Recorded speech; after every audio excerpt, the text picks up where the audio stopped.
করে এই সময় আপনাকে সাবধানতা অবলম্বন করে বাইক চালাতে হবে।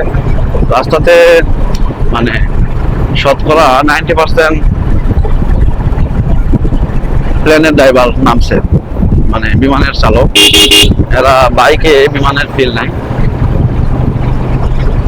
তো বিলের ঘাটে চলে আসছে। দেন আমার অবস্থান এখন কদমতলিতে, যদিও কোনো কদমের গাছ নেই, জায়গাটার নাম হচ্ছে কদমতলি।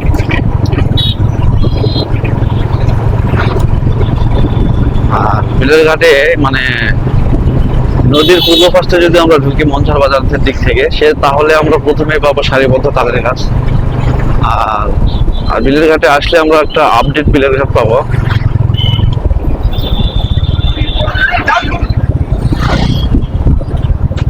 হুম,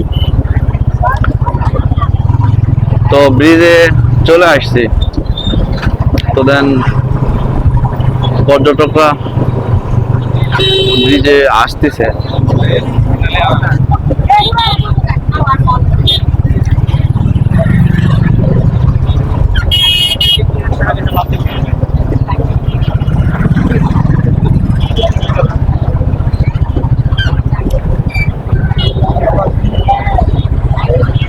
ব্রিজে খুব একটা জ্যাম নেই, যদিও ঈদের দিন তুমুল জ্যাম থাকে। আর ঈদের দিনের জ্যামটা আমার দেখার সৌভাগ্য হয়নি, মেডিকেলতে ঢুকতে পারিনি, আরেক জায়গায় যাওয়ার কারণে। আর এই পাশে ব্রিজ পার হয়েই বেশ কিছু ফাস্টফুডের দোকান, বিশেষ করে ফুচকা, চাটনি বা বিভিন্ন আচারের দোকান, বাচ্চাদের খেলনা।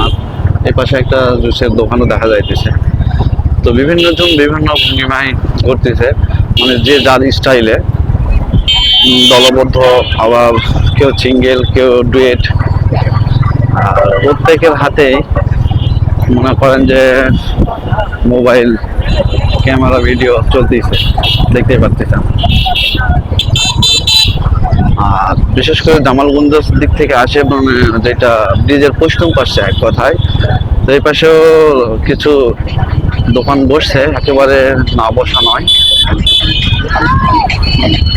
এখানে পপকর্ন, পাশে আচার, ফুচকা, মানে বিভিন্ন প্রসাধনের দোকান।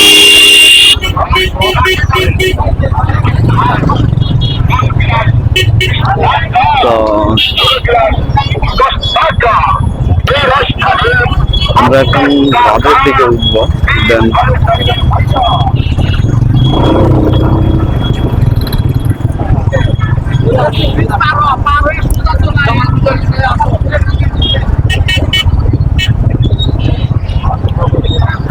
তো ব্রিজে মানে বিলের ঘাটে যতটা জ্যাম হওয়ার কথা ঠিক ততটা জ্যাম নেই।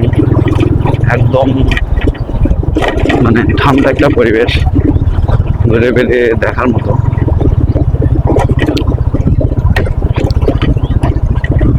তো এই বাঁধও একরকম ফাঁকা।